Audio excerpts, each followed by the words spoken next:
ଜୟ ଶ୍ରୀ ଜଗନ୍ନାଥ, ଜୟ ଶ୍ରୀ ଜଗନ୍ନାଥ, ଜୟ ଶ୍ରୀ ଜଗନ୍ନାଥ। ମହାପ୍ରଭୁ ଜଗତର ମଙ୍ଗଳ କରନ୍ତୁ। ଆଜିର ଅନୁଚିନ୍ତା କାର୍ଯ୍ୟକ୍ରମ। ଆଜିର ଅନୁଚିନ୍ତାରେ ଟପିକ୍ ହେଲା ଦୁଃଖ। ଦୁଃଖ ପଡ଼ିଲେ ଆମେ ସାଧାରଣତଃ ଭଗବାନଙ୍କୁ ଡାକୁ, ପ୍ରଭୁ ଏ ଦୁଃଖରୁ ଉଦ୍ଧାର କର। ନାଇଁ ଆଜ୍ଞା, ଭଗବାନଙ୍କୁ ତାହା ମାଗିବେନି। ଭଗବାନଙ୍କୁ ମାଗିଲେ ହୁଏତ ଆପଣଙ୍କ ଧର୍ମ ବଳରେ ସେ ଦୁଃଖ ସେ ଦୂର କରିଦେଇ ପାରନ୍ତି, କିନ୍ତୁ ବ୍ୟାଙ୍କ ଖାତାରେ ସେ ଜମା ହେଇଯିବ। ଅର୍ଥାତ୍ ସିଏ ଆପଣଙ୍କୁ ଭଲ ପାଉଛନ୍ତି ବୋଲି ପାରାଧ୍ୟ ଦୁଃଖ ଗୁରା କଟଉଛନ୍ତି। ଖାଲି ଏତିକି ଠାକୁରଙ୍କୁ ମାଗିବେ, ପ୍ରଭୁ ଏ ଦୁଃଖକୁ ସାମ୍ନା କରିବାକୁ ଶକ୍ତି ଦିଅ। ଗୋଟିଏ ଛୋଟ ଗଳ୍ପଟିଏ ଏବଂ ସତ୍ୟ ଘଟଣା। ପ୍ରଭୁ ଶ୍ରୀ ରାମକୃଷ୍ଣ ପରମହଂସଙ୍କୁ ପ୍ରଣାମ। ରାମକୃଷ୍ଣ ପରମହଂସ ପ୍ରଭୁଙ୍କୁ ସମସ୍ତେ ଜାଣନ୍ତି, ଯିଏକି ମା କାଳୀମାଙ୍କର ବହୁତ ବଡ଼ ଭକ୍ତ ଥିଲେ।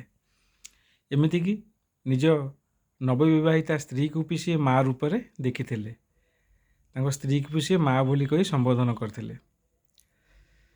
ରାମକୃଷ୍ଣ ପରମହଂସ ମା କାଳୀମାଙ୍କୁ ଏତେ ପୂଜା ଆରାଧନା କରୁଥିଲେ, ରାମକୃଷ୍ଣ ପ୍ରଭୁଙ୍କ ହାତରୁ ମା କାଳୀମା ଅନ୍ନପ୍ରସାଦ ଭୋଗ ସବୁ ଗ୍ରହଣ କରୁଥିଲେ।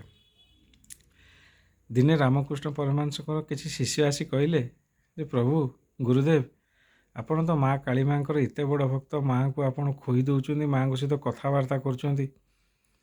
ଆପଣଙ୍କୁ ଯେଉଁ ବିଶିଷ୍ଟ ରୋଗଟି ହେଇଛି, ଯେଉଁ କ୍ୟାନ୍ସର ନାମକ ରୋଗ, ଆପଣ ମାଆଙ୍କୁ କହିଲେ ସେ ଟିକେ ଭଲ କରିଦିଅନ୍ତେନି? ସେ ତ ସାଙ୍ଗେ ସାଙ୍ଗେ ଭଲ କରିଦିଅନ୍ତେ। ରାମକୃଷ୍ଣ ପରମହଂସ ପ୍ରଭୁ ହସି ଦେଇଥିଲେ। କହିଲେ, ଏ ଜନ୍ମରେ ମୁଁ ମାଆଙ୍କର ଆଶୀର୍ବାଦ ପାଇଛି। ଏ ଜନ୍ମରେ ମୁଁ ମାଆଙ୍କର ଅତି ପ୍ରିୟ ହେଇପାରିଛି। ମାଆଙ୍କର ସାନ୍ନିଧ୍ୟ ଲାଭ କରିପାରିଛି। କିଏ ଜାଣେ ଆର ଜନ୍ମକୁ ମୁଁ ମାଆଙ୍କ ସାନ୍ନିଧ୍ୟ ଲାଭ କରିପାରିବି କି ନ କରିପାରିବି। ଯଦି ଏ ଜନ୍ମରେ ମୁଁ ମାଗିଦେବି, ମା ମୋତେ ଭଲ କରିଦିଅ, ମା ସାଙ୍ଗେ ସାଙ୍ଗେ ଭଲ କରିଦେବେ। କିନ୍ତୁ ମୋର ଯଦି କିଛି ପାରାଧ୍ୟ କର୍ମ ଖରାପ ଥବ, ସେ ପୁଣି ମୋତେ ଆର ଜନ୍ମକୁ ଭୋଗିବାକୁ ପଡ଼ିବ। ଯଦି ଆର ଜନ୍ମରେ ମା ମୋ ପାଖରେ ନଥିବେ, ତେଣୁକରି ମୁଁ କିଛି ଜାଣିପାରୁନି, କାରଣ ମା ଅଛନ୍ତି ମୋ ପାଖରେ। କ'ଣ କ୍ୟାନ୍ସର କଷ୍ଟ କ'ଣ ମୁଁ କିଛି ଜାଣିପାରୁନି। ତେଣୁକରି ମା ଏ ଦୁଃଖକୁ ସହିବାକୁ ଶକ୍ତି ଦିଅନ୍ତୁ।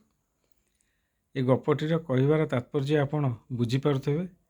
ଦୁଃଖ ପଡ଼ିଲେ ଭାଙ୍ଗି ଯାଆନ୍ତୁନି। ଠାକୁରଙ୍କୁ ଗୋଟିଏ କଥା କୁହନ୍ତୁ, ପ୍ରଭୁ ଏ ଦୁଃଖକୁ ସାମ୍ନା କରିବାକୁ ଶକ୍ତି ଦିଅନ୍ତୁ। ରହିଲି ଆଜ୍ଞା। ଜୟ ଶ୍ରୀ ଜଗନ୍ନାଥ, ଜୟ ଶ୍ରୀ ଜଗନ୍ନାଥ, ଜୟ ଶ୍ରୀ ଜଗନ୍ନାଥ।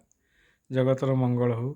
ସର୍ବେ ଭବନ୍ତୁ ସୁଖିନଃ, ସର୍ବେ ସନ୍ତୁ ନିରାମୟ, ସର୍ବେ ଭଦ୍ରାଣୀ ପଶ୍ୟନ୍ତୁ, ମା କଶ୍ଚିତ୍ ଦୁଃଖଦାତ୍ ଭବେ। ହରି ଓମ୍ ତତ୍ସତ୍, ହରି ଓମ୍ ତତ୍ସତ୍, ହରି ଓମ୍ ତତ୍ସତ୍। ଓମ୍ ଶାନ୍ତି, ଓମ୍ ଶାନ୍ତି, ଓମ୍ ଶାନ୍ତି।